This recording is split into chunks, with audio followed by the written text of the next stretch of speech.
सकते हैं lander module. People are applauding.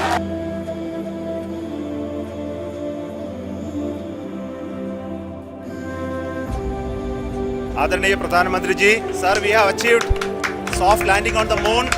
India is on the moon. India is on the moon, जो शब्द हम पिछले 4 सालों से सुनना चाहते थे वो अब एक रियलिटी बन चुका है। चंद्रयान ने सक्सेसफुली चांद पर लैंड किया और पूरी दुनिया ने हमें कॉन्ग्रेचुलेट किया।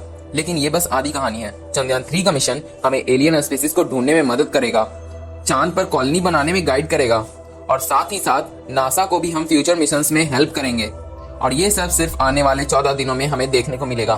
अगर आपका कोई भी दोस्त है जो सोचता है कि भारत जैसे गरीब देश मून मिशन पर इतना पैसा क्यों खर्च करता है, तो उसके साथ ये वीडियो जरूर शेयर कीजिएगा, जिससे उसे जानने को मिले कि चांद तक पहुंचना जितना इम्पोर्टेंट है उससे भी इम्पोर्टेंट वहां होने वाले मिशंस हैं। इन 14 दिनों में ऐसा क्या करना चाहते हैं हमारे साइंटिस्ट, चलिए जानते हैं आज के इस वीडियो में। तो लैंड होने के बाद 14 दिनों के लिए या फिर कहें तो एक पूरे लूनर डे के लिए चंद्रयान 3 का मिशन चलेगा। 14 दिन बाद लूनर डे खत्म हो जाएगा और लूनर नाइट शुरू हो जाएगा, जिस कारण से टेम्परेचर फटाक से -130 डिग्री तक गिर जाएगा। इतने लो टेम्परेचर में सरवाइव करने की प्रोविजन हमने नहीं की है।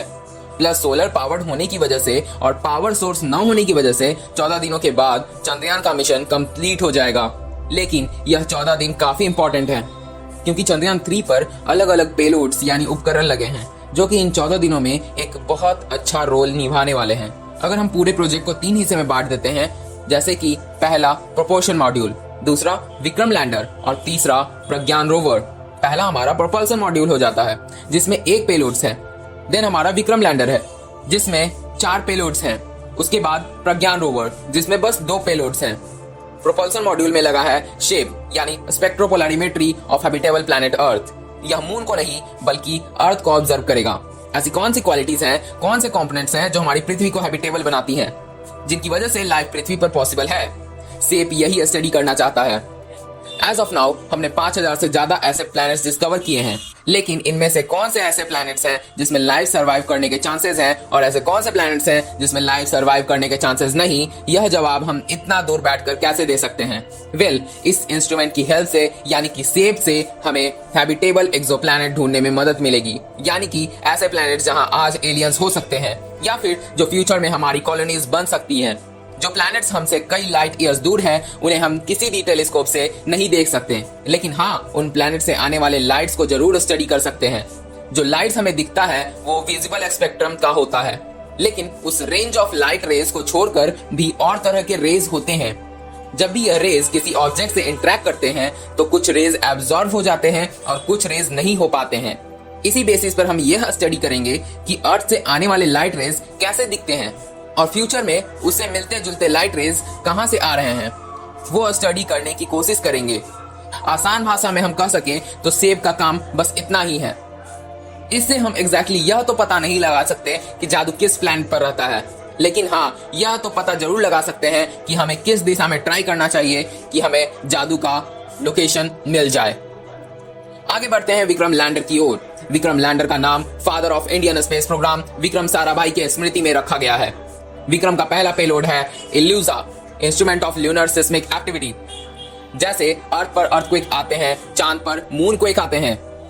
चंद्रयान 3 सिर्फ मून के सरफेस को ही नहीं, मून के कोर को भी स्टडी करना चाहता है। और ये कैसे होगा? सिस्मिक एक्टिविटी को स्टडी करके लूनर कोर को स्टडी करना, वहां पर कौन से स्ट्रक्चर्स बनते हैं, ये फिगर आउट करने के लिए बहुत ही इंपॉर्टेंट है। रंभा यानी radio anatomy of moon, bond hyper sensitivity ionosphere and atmosphere. हम सबको वातावरण यानी एटमॉस्फेयर के बारे में तो पता ही है, लेकिन अर्थ के अराउंड एक मैग्नेटोस्फीयर भी है, जो हमें सूरज के आने वाले हार्मफुल रेडिएशन से बचाता है। चांद पर ऐसा कोई मैग्नेटोस्फीयर नहीं है, तो होता यह है कि सूरज के चार्ज पार्टिकल्स चांद तक डायरेक्टली पहुंच जाते हैं। सोलर रेडिएशन और मून के सरफेस की वजह से वहां एक चार्ज पार्टिकल्स का आयनोस्फीयर बन जाता है। चांद का आयनोस्फीयर अर्थ एटमॉस्फेयर से 1 मिलियन गुना कम डेंस है। इसके बारे में ज्यादा रिसर्च अवेलेबल नहीं है, तो फिर रंभा एक इंपॉर्टेंट स्टेप फॉरवर्ड होगा। Chaste, Chandra surface thermophysical experiment. अगर फ्यूचर में हमें चांद पर एक ह्यूमन कॉलोनी बनानी है, तो वहां पर हमें ह्यूमंस को भेजना पड़ेगा। वहां पर अलग अलग स्ट्रक्चर्स, बिल्डिंग्स बनाने पड़ेंगे और उनके अंदर एक क्लाइमेट कंट्रोल एटमॉस्फेयर भी बनाना पड़ेगा। वहां के टेम्परेचर को कंट्रोल करना पड़ेगा, क्योंकि मून के सरफेस का टेम्परेचर बहुत ज्यादा फ्लक्चुएट होता है। दिन के टाइम पर कुछ ज्यादा हाई टेम्परेचर होता है और रात के टाइम पे टेम्परेचर बहुत नीचे गिर जाता है। अगर हम टेम्परेचर को कंट्रोल कर पाए तो बिल्डिंग के अंदर इंसान ज्यादा टाइम तक सरवाइव कर सकते हैं। तो मून पर जाके हीट को स्टडी करना बहुत ही ज्यादा इंपॉर्टेंट है। यह चार्ज डिवाइस चांद के सरफेस में एक छोटा सा गड्ढा बनाएगा, फिर उसके इर्द गिर्द के जमीन को गर्म कर दिया जाएगा और फिर गर्मी का चांद पर कैसा इम्पैक्ट होता है इसे हम लोग स्टडी करेंगे। इस हीट का एक और काफी ज्यादा इम्पैक्ट होता है और वह है पानी पर, LRA, laser reflector array.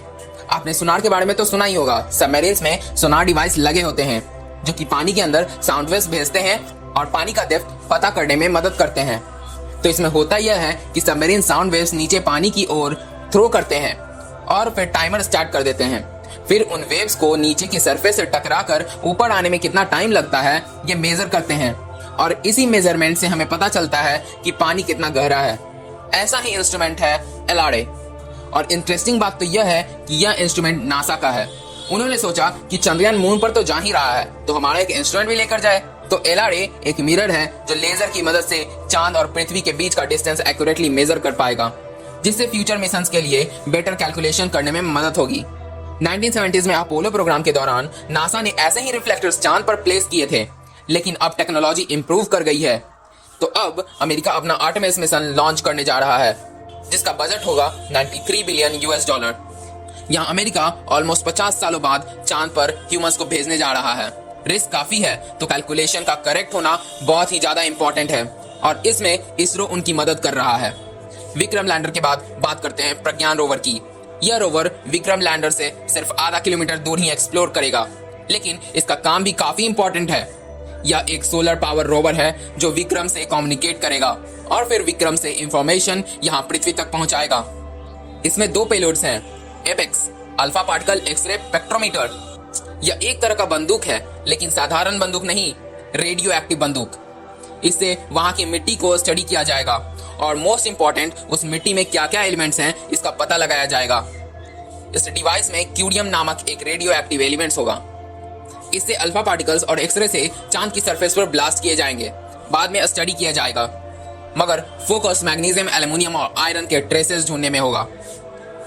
Next है LIBS, laser induced breakdown factor. यह लाइट की मदद से चांद की सॉइल को स्टडी करेगा। अब ये दोनों पेलोड्स इंपॉर्टेंट इसीलिए हैं क्योंकि अगर किसी भी दूसरे प्लैनेट्स पर कोई स्ट्रक्चर बनाना है तो बहुत सारा इक्विपमेंट्स लगेगा बिल्डिंग बनाने के लिए। लगने वाले मटेरियल्स यहाँ हम पृथ्वी से लेकर नहीं जाएंगे।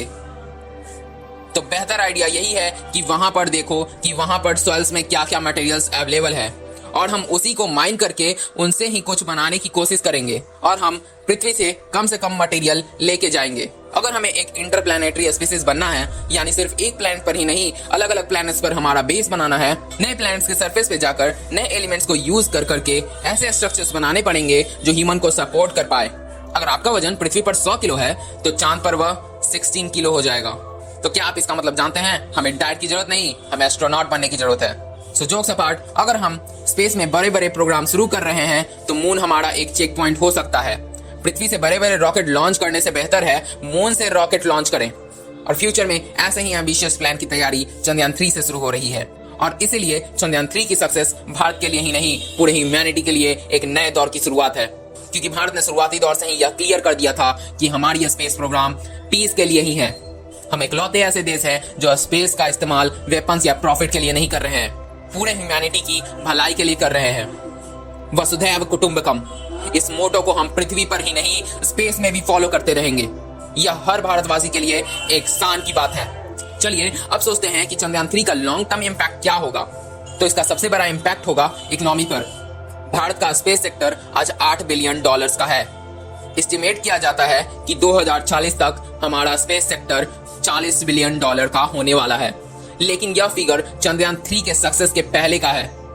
हो सकता है कि अब यह प्रोग्रेस पकड़ ले, जहां ग्लोबल स्पेस सेक्टर सिर्फ 2% पर एनम से ग्रोथ कर रहा है, भारत का स्पेस सेक्टर 4% पर एनम से ग्रो कर रहा है। प्लस हमें स्पेस सेक्टर के स्टार्टअप्स को इनकरेज करना चाहिए।